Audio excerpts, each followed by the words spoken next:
হরে কৃষ্ণ।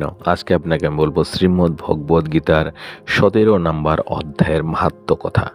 এই অধ্যায়ের নাম হচ্ছে শ্রদ্ধাত্রয় বিভাগ যোগ। তো আসুন এই অধ্যায়ের মাহাত্ম্য কথাটা ভালো করে বোঝার চেষ্টা করুন, তাহলে আপনি এই অধ্যায়টা অবশ্যই পড়বেন। তো কোনো এক সময় গুজরাট রাজ্যের মধ্যে সৌরাষ্ট্র নগরের মধ্যে খড়গবহ নামে রাজা রাজ্য করতেন।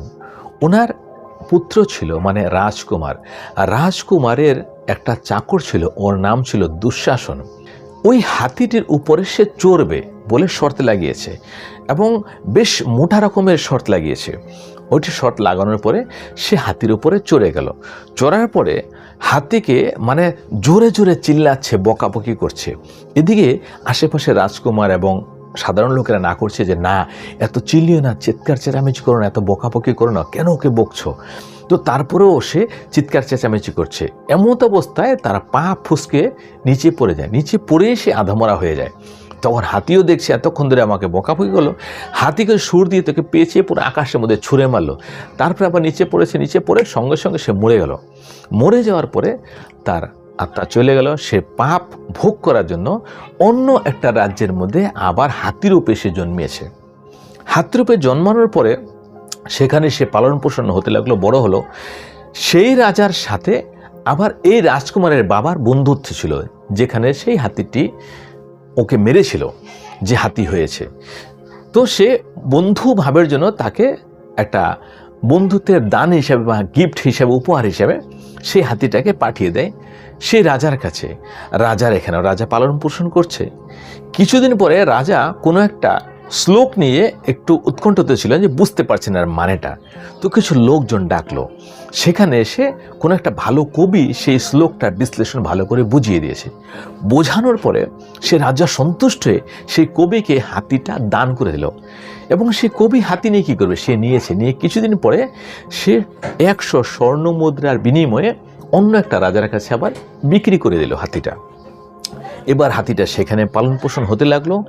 কিছুদিন পরে সে হাতিটার জ্বর হয়ে গেছে, খাওয়া দাওয়া ঘুম সব ছেড়ে দিয়েছে, কোনো কিছুতেই সে শান্তি পাচ্ছে না। না ঠিকমতো খেতে পারছে, না ঠিকমতো ঘুমাতে পারছে, না ঠিকমতো চলতে পারছে। তো এমত অবস্থায় যে হাতি পালক সে রাজাকে খবর দিল। রাজা আসলো, যে সমস্ত লোকেরা হাতির রোগ সম্বন্ধে বা উপচার সম্বন্ধে জানে সে আসলেন।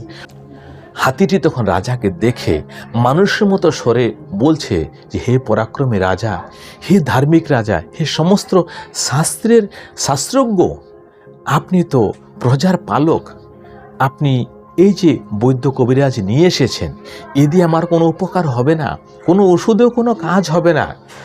আপনি একটা কাজ করতে পারেন, শ্রীমদ্ ভগবদ গীতার 17 নম্বর অধ্যায়টা যদি কোনো ব্যক্তি দিয়ে আমাকে পাঠ করে শোনাতে পারেন, তাতেই আমার মঙ্গল হবে, যেটা ভগবান শ্রীকৃষ্ণ শ্রীমদ্ ভগবদ গীতায় দান করেছেন।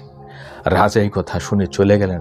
হাতির কথা মতো সে একজন যোগ্য ব্রাহ্মণকে দিয়ে 17 নম্বর অধ্যায়টা পড়ালেন পুরোটা, এবং সেই অভিমন্ত্রিত জল সেই হাতির উপরে ছিটা দিল।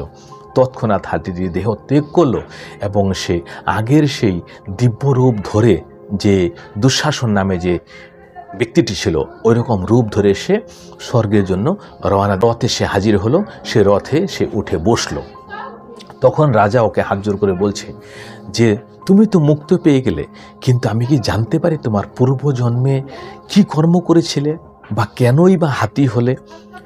তো এই সমস্ত আমাকে একটু বলে দিয়ে যাও। তখন সে ধীরস্থিরভাবে সে কথাগুলো বলল যে আমি অমুক রাজার রাজকুমারের একজন চাকর ছিলাম।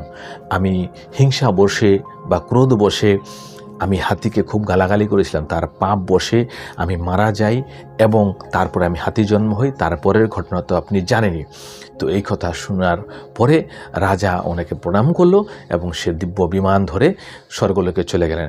রাজা তারপরে নিজের গৃহে এসে উনি প্রতিদিন এই শ্রীমদ্ ভগবদ গীতার 17 নম্বর অধ্যায়টি অধ্যয়ন করলেন এবং জানেন, এবং খুবই শীঘ্র উনিও এই মর্তলোক ছেড়ে মুক্তি লাভ করেছেন। এই ছিল আজকের শ্রীমদ্ ভগবদ গীতার 17 নম্বর অধ্যায়ের মহত্ব কথা। আপনি যাই করুন, কোনো কিছু নিয়ে অহংকার গরিমা করা যাবে না। আপনি ভক্তি বশে যদি একটা প্রাণীর সাথে থাকতে পারেন, সেও আপনাকে ভক্তি করবে। শ্রীমদ্ ভগবদ গীতা আমাদের যেই জ্ঞান দান করেছে, এটা অসীম একটা সমুদ্রের মতো। এটা আপনি যত পড়বেন ততই এর গভীরতা পাবেন, ততই এর রহস্য ভেদগুলো জানতে পারবেন। শুধু রিডিং পড়ে গেলে হবে না, এটাকে বুঝতে হবে, বোঝার চেষ্টা করুন, দেখবেন কত শান্তি পান, কতটা আপনি মুক্তভাবে জীবনযাপন করতে পারবেন। আজকে এখানেই বিশ্রাম নিচ্ছি।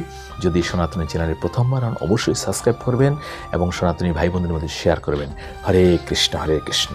এবং এই সমস্ত জীবজন্তু থেকেও যদি আপনি নির্ভয় হয়ে বাঁচতে চান তাহলে 16 নম্বর অধ্যায় এবং 17 নম্বর অধ্যায়, এই দুটো অধ্যায়কে ভালো করে অধ্যয়ন করে বুঝে নিন, হৃদয়ের মধ্যে ধারণ করে নিন। হরে কৃষ্ণ।